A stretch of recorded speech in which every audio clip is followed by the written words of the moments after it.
साथियों नमस्कार, स्वागत है आपका हमारे YouTube चैनल पर। तो जैसा कि आपको साथियों पता है, लगातार इस चैनल पर आपको आर्ट एंड क्राफ्ट टीचर यानी ड्राइंग टीचर भर्ती के बारे में हर रोज़ नई नई जानकारियां दी जा रही हैं।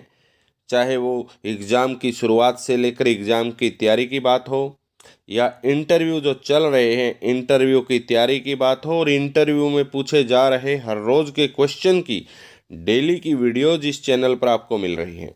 तो साथियों, आज की इस वीडियो में ग्रेस मार्क्स मिले या नहीं मिले, इसके ऊपर बात करेंगे। इंटरव्यू में जो प्रश्न पूछे जा रहे हैं उनके बारे में बात करेंगे कि कौन से प्रश्न ज़्यादातर पूछे जा रहे हैं और साथियों उनके क्या जवाब हैं। और जो कल हरियाणा स्टाफ सिलेक्शन कमीशन ने एक नया नोटिस जारी किया है, उस नोटिस के ऊपर भी हम रोशनी डालेंगे। उस नोटिस के बारे में बताएंगे कि वो notice Haryana staff selection commission ने क्यों डाला, क्या ज़रूरत पड़ी उस नोटिस के डालने की, अगर वो नोटिस नहीं डालता तो क्या दिक्कत आती आगे इस भर्ती को, और इस नोटिस के बाद इस भर्ती को कैसे Haryana staff selection commission smoothly चलाना चाहता है। तो साथियों, इन सारी बातों को जानने से पहले आपसे रिक्वेस्ट है कि इस वीडियो को आप कंप्लीट ज़रूर देख लेना, क्योंकि यह वीडियो सिर्फ आप लोगों के लिए यानी ड्राइंग अध्यापकों के लिए ही बनी है। और साथियों, वीडियो देखने के साथ साथ चैनल को सब्सक्राइब कर लेना, वीडियो को लाइक और शेयर भी कर लेना, क्योंकि हम आपके लिए हर अपडेट लेकर आते हैं सबसे पहले और सटीक विश्लेषण के साथ।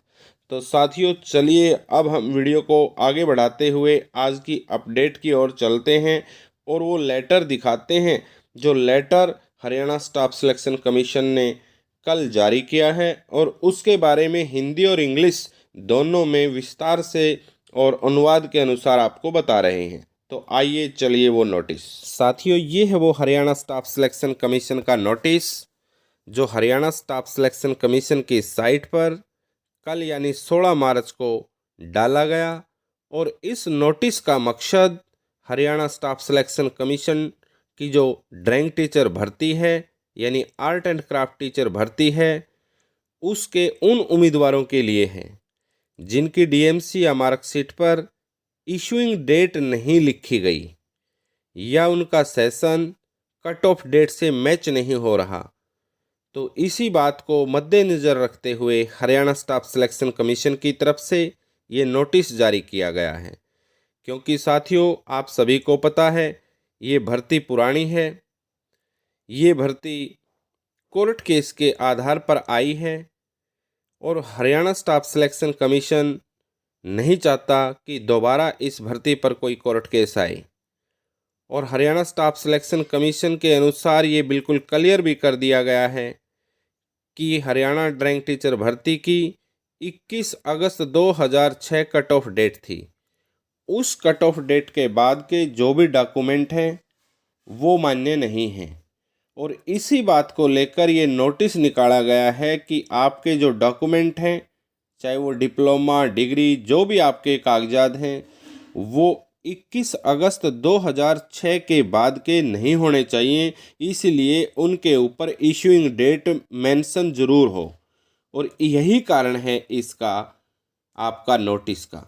तो साथियों, इसी कारण से हरियाणा स्टाफ सिलेक्शन कमीशन इस भर्ती को बिना विवाद, बिना कोई आगे कोर्ट केस के करना चाहता है। हरियाणा स्टाफ सिलेक्शन कमीशन को पता है कि काफ़ी कैंडिडेट, चाहे वो आईटीआई वाले हों चाहे वो कुरुक्षेत्र वाले हों, उनकी मार्कशीट पर इशूइंग डेट मेंशन नहीं है। कुछ रीअपेयर वाले हैं जिनका रिजल्ट कट ऑफ डेट के बाद आया है।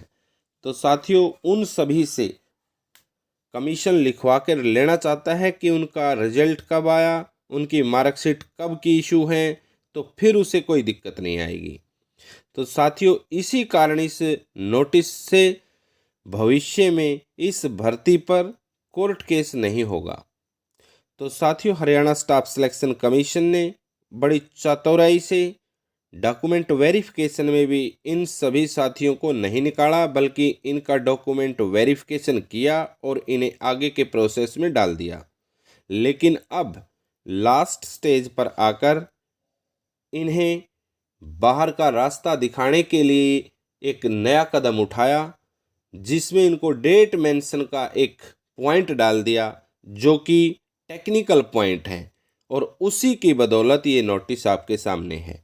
और इस नोटिस की मदद से 600 से लेकर 800 कैंडिडेटों के बाहर जाने का रास्ता दिखाई दे रहा है। हालांकि हमारा कोई ऐसा मकसद नहीं है कि हम किसी के विरोध में हैं या किसी के फेवर में हैं। साथियों, जो हमें दिखाई देता है हम उसी बात पर, उसी पॉइंट पर बात करते हैं। हमारा मकसद सभी साथियों को रोज़गार देने का है, रोज़गार लेने का नहीं है। लेकिन साथियों, जो सामने दिखता है वही आपका चैनल बोलता है। तो ये नोटिस उन्हीं साथियों के लिए है जिनकी कट ऑफ डेट के बाद के डॉक्यूमेंट हैं। उन्हीं के लिए ये डॉक्यूमेंटों वाले साथियों के लिए निकाला गया है। तो साथियों, मुझे उम्मीद है कि आपको इस नोटिस के बारे में तो जानकारी मिली, लेकिन अब हम आगे काफ़ी साथी कमेटियों के बारे में पूछते हैं कि सर ये कमेटी ज़्यादा प्रश्न पूछती है, ये कमेटी कम प्रश्न पूछती है। तो इंटरव्यू के टॉपिक पर आते हैं।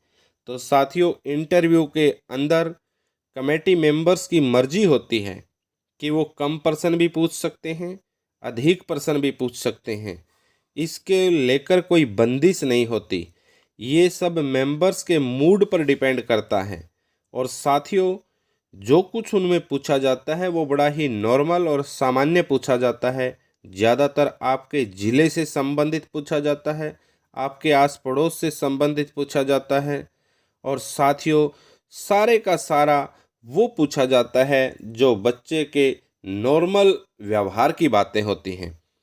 क्योंकि इंटरव्यू का मकसद ही एक होता है, उस उम्मीदवार की प्रेजेंस ऑफ माइंड देखना, उस कैंडिडेट का बिहेवियर देखना, उस कैंडिडेट की कॉमन सेंस देखना। तो इसके अंदर वो कोई बड़े बड़े प्रश्न नहीं पूछे जाते, बल्कि उसके सराउंडिंग के प्रश्न ही उससे पूछे जाते हैं। तो साथियों, बार बार हमने प्रश्नों को लेकर भी वीडियो बनाई कि कौन कौन से प्रश्न पूछे जाते हैं। तो उन प्रश्नों के को हम इस वीडियो में, इस सेशन में नहीं उठाएंगे, क्योंकि अगर आपको ये देखना है कि कौन कौन से प्रश्न पूछे जा रहे हैं तो आप हमारे चैनल पर जाकर उन दूसरी वीडियोज़ को देख सकते हैं जिनमें हमने प्रश्नों को एक एक बारी बारी से उठाया है। लेकिन हम यहाँ तो सिर्फ यही बता रहे हैं कि इस भर्ती के अंदर या दूसरी भर्तियों के अंदर भी इंटरव्यू में कोई ऐसा खास हरियाणा स्टाफ सिलेक्शन कमीशन की तरफ से नहीं पूछा जाता कि जो बहुत ही ज़्यादा हार्ड हो। सिर्फ और सिर्फ बच्चे का बिहेवियर और प्रेजेंस ऑफ माइंड, उसका आत्मविश्वास, यही आंका जाता है। तो सेकंड के बाद लास्ट पॉइंट साथियों आपका ये है ग्रेस मार्क्स। अगर साथियों ग्रेस मार्क्स की बात करें तो हमारी नॉलेज के अनुसार अभी तक ग्रेस मार्क्स नहीं दिए गए। क्योंकि साथियों अगर ग्रेस मार्क्स दिए जाते तो हरियाणा स्टाफ सिलेक्शन कमीशन की तरफ से इस बात को नोटिस के जरिए ज़रूर बताया जाता। लेकिन अभी तक हरियाणा स्टाफ सिलेक्शन कमीशन के नोटिस बोर्ड पर, हरियाणा बोर्ड, ये जो आपका हरियाणा स्टाफ सिलेक्शन बोर्ड है जो इसकी साइट पर, अब तक इस बाबत कोई नोटिस नहीं आया है। अगर नोटिस ही नहीं आया है तो इस बात को आधार मानकर हम कह सकते हैं कि ग्रेस मार्क्स अभी तक नहीं दिए गए हैं। साथियों, ग्रेस मार्क्स देना बढ़ता था क्योंकि कुछ क्वेश्चंस के मल्टीपल आंसर बनते हैं जो कि लगभग सभी बच्चों के गलत हो सकते हैं। लेकिन लगता नहीं अभी तक HSSC को इस बात का मलाल है। अगर मलाल होता तो साथियों ज़रूर आपके ग्रेस मार्क्स दिए होते।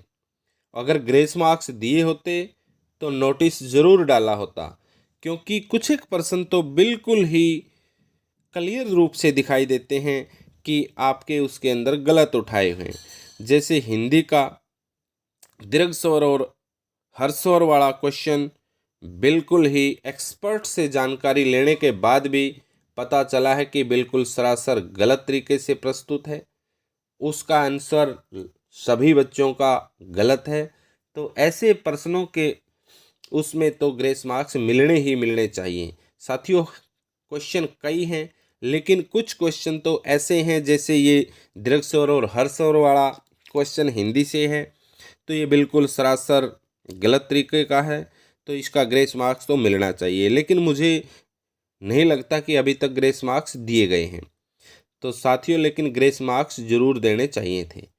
तो आज का ये सेशन आपको कैसा लगा, ग्रेस मार्क्स देने चाहिए या नहीं देने चाहिए, उन ITI वाड़े और कुरुक्षेत्र यूनिवर्सिटी के उन कैंडिडेट को बाहर किया जाना चाहिए या शामिल किया जाना चाहिए, आप सभी कमेंट करके ज़रूर बताना, क्योंकि हमारा मकसद सभी साथियों को साथ लेकर चलना है, रोज़गार दिलाना है। हमारा मकसद किसी को बाहर निकालना नहीं है। तो साथियों, ये हमारी राय के साथ साथ आपकी राय भी चैनल के माध्यम से चाहिए, और आप कमेंट करके ज़रूर बताना कि ये हकदार हैं या नहीं हकदार हैं, ये साथ रहने चाहिए या नहीं रहने चाहिए, या कट ऑफ डेट के बाद के भी अगर HSSC लेता है तो सही लेता है या गलत लेता है। तो चैनल के अनुसार तो गलत लेता है, लेकिन आप अपनी राय भी दीजिए। तो साथियों, आज के इस सेशन में इतना ही। अगर आपको सेशन अच्छा लगा तो चैनल को सब्सक्राइब कर लेना, वीडियो को अधिक से अधिक शेयर करना। तो वो नमस्कार, वंदे मातरम।